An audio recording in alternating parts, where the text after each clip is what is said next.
এখনো বিচারে কোনো অগ্রগতি নাই, এটা ৩ ধাপে পিছানো হয়েছে। তো আমাদের দাবি ছিল, আমাদের চাওয়া ছিল এই বিচারটা যেন জাতিসংঘের মাধ্যমে তদন্ত করা হয়।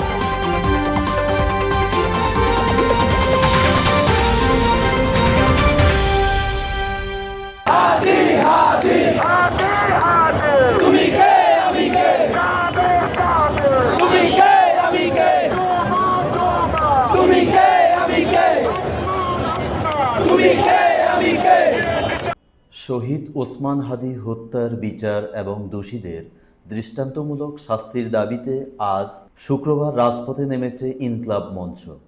পূর্ব ঘোষিত কর্মসূচি অনুযায়ী সংগঠনটি আজ দুপুরে প্রধান উপদেষ্টার বাসভবন যমুনা অভিমুখে পদযাত্রা শুরু করে এবং পরবর্তীতে পুলিশের বাধায় শাহবাগে অবস্থান কর্মসূচি পালন করে।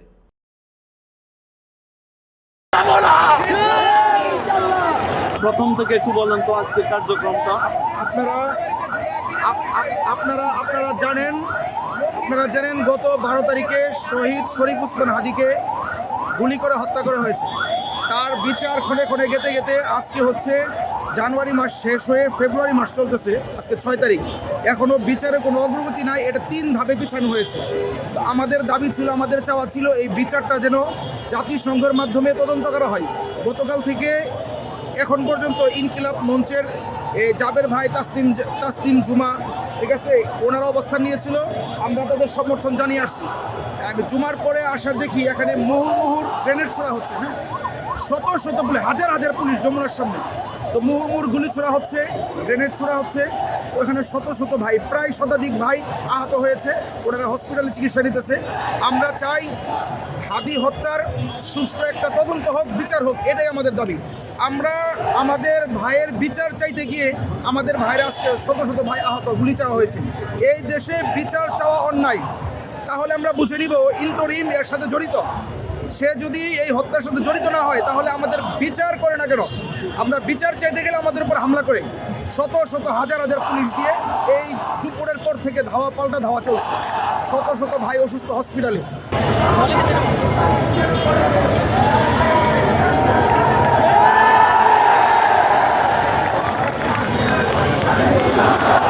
কর্মসূচির সূচনা ও পদযাত্রা সকাল 11টা থেকেই রাজধানীর বিভিন্ন এলাকা থেকে ইনকলাব মঞ্চের নেতাকর্মীরা শাহবাগ মোড়ে জড়ো হতে শুরু করেন।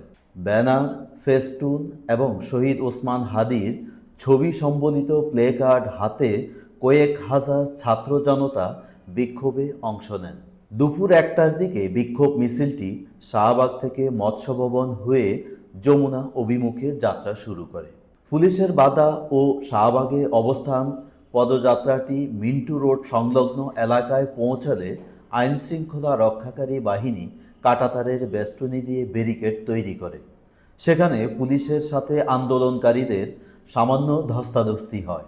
নিরাপত্তার স্বার্থে পুলিশ পদযাত্রাটিকে যমুনার দিকে এগুতে বাধা দিলেই ইনকলাব মঞ্চের নেতৃবৃন্দ সেখানেই সংক্ষিপ্ত সমাবেশ করেন এবং পরে ফিরে এসে শাহবাগ মোড়ে অবস্থান নেন। ইনকলাব মঞ্চের মূল দাবিগুলো অবস্থান কর্মসূচি চলাকালীন ইনকলাব মঞ্চের সমন্বয়করা তাদের প্রধান দাবিগুলো তুলে ধরেন। অবিলম্বে গ্রেপ্তার, ওসমান হাদি হত্যার সাথে জড়িত মূল পরিকল্পনাকারী এবং সরাসরি অংশ নেওয়া খুনিদের 48 ঘন্টার মধ্যে গ্রেপ্তার করতে হবে। বিচারের প্রক্রিয়াকে দীর্ঘসূত্রিতা থেকে মুক্ত রেখে দ্রুত বিচার ট্রাইব্যুনালে মামলা পরিচালনা করতে হবে। শহীদ পরিবারকে যথাযথ রাষ্ট্রীয় সম্মান এবং আর্থিক সহযোগিতা প্রদান করতে হবে। কেন এখনও খুনিরা ধরাছোঁয়ার বাইরে সে বিষয়ে স্বরাষ্ট্র মন্ত্রণালয়কে স্পষ্ট ব্যাখ্যা দিতে হবে। জনদুর্ভোগ ও নিরাপত্তা ব্যবস্থা আন্দোলনের কারণে শাহবাগ ও এর আশপাশের এলাকায় তীব্র যানজটের সৃষ্টি হয়। অপ্রীতিকর ঘটনা এড়াতে শাহবাগ, মৎস্য ভবন এবং যমুনা এলাকায় অতিরিক্ত দাঙ্গা পুলিশ ও বিজিবি মোতায়েন করা হয়েছে।